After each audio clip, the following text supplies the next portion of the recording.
Are you confused about when to use dejar in Spanish? Today I'm going to go over the different use cases and what it means in English. The first use case for dejar in Spanish means to leave or abandon something. For example, you could say, déjame en paz. This means, leave me alone. Or if you want to say something in the past tense, you could say, dejé mi trabajo por uno nuevo.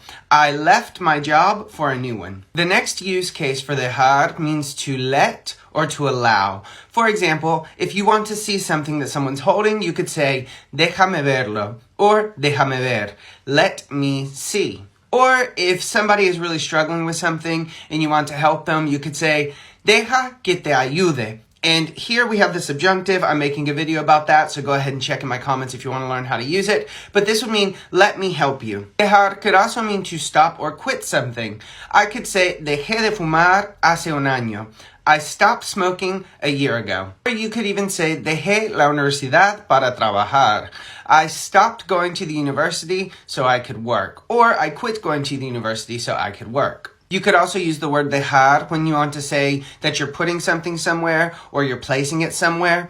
For example, you could say, deja las llaves en la mesa. Put the keys on the table or leave the keys on the table. Both of these mean pretty much the same thing, and this is another way you can use the word dejar.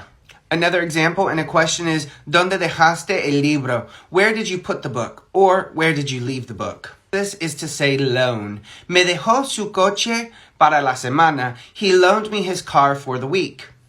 And the last way to use dejar is going to be to drop something. And when I mean this, I'm referring basically to a person. So, ¿Quieres que te deje en tu casa? ¿Quieres que te deje en la puerta de tu casa? Do you want me to drop you off at your house, or do you want me to drop you off at the front door of your house? So these are pretty much all the different use cases for dejar in Spanish. It's important to know that if you're speaking in Spanish, you probably shouldn't be thinking about all of these use cases in English, but if you're a beginner learner, it can be very helpful to understand what somebody could mean in English whenever they use this verb. I hope this is really helpful, and if you guys have any other questions, let me know in the comments below.